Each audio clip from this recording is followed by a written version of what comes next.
बेआईन बाली tractor जबत कला बेले खनि अधिकारी को घेरिले माफिया।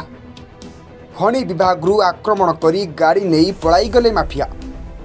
कर्मदा लिखित अभियोग दिनकू दिन कर्मदा अंचल चोरा बाली माटी मोरम माफिया दौरात्म बढ़िबारे लगी। दहमुंडा उलुड़ा भोगराई लोक मनुनगर अंचल बेआईन बाली उत्तेजना नहीं बारंबार अभियोग होता। अभियोग पर जलेश्वर और भोगराईर खनि विभाग अधिकारी माने तहमुंडा चोरी बाली खादन चढ़ाऊ करने समय माफिया आक्रमण शिकार होइछन्ति। सूचना अनुसार विशेष सूत्र खबर पाई खनि विभाग जलेश्वर जूनियर अधिकारी जितेन्द्र दास एवं चिन्मय जेना कर्मदा थाना अंतर्गत डहमुंडा चोरा बाली खादन उपरे चढ़ाऊ करथिले। चढ़ाऊ समय माफिया माने खनि विभाग अधिकारी जानिबा परे दीर्घ 2 अटक रखी गाड़ी जबरदस्त नहीं पळाइथिले। खनि विभाग अधिकारी गंडगोल हेबारु कर्मदा पुलिस खबर देइथिले। खबर पाई कर्मदा पुलिस चोरा बाली खादन पहुंची खनि विभाग को उद्धार करथिले।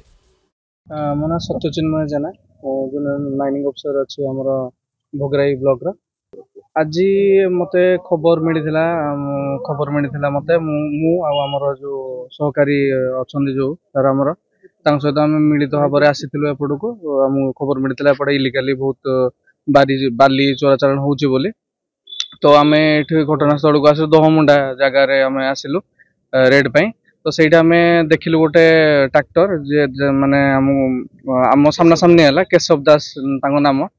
तो सी आम आगे ही इलिगाल बाली धरिकी आसुले। तो सहीटा मुहांमुही है। तो सी सांगे सांगे गाड़ीटा को घर भर पूरे देकी आमको बाड़ी भर पूरे देकी सी आमको फोटो भी उठेबा देलेनी अपोज कले। आमको आमठू गाड़ी बुलाज कर मोबाइल नहीं मिसबिहेव करके आम छड़े ने गाड़ी से नहीं गले।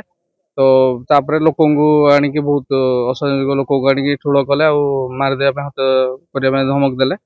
तो आम सांगे सांगे घटनास्थल आमर सांबादिक भाई मानक आमर पुलिस को खबर देइथिलु। घटनास्थल आसिक से तदंत करथिले। आम एफआईआर ग्रहण कले। रिपोर्ट निरपेक्ष।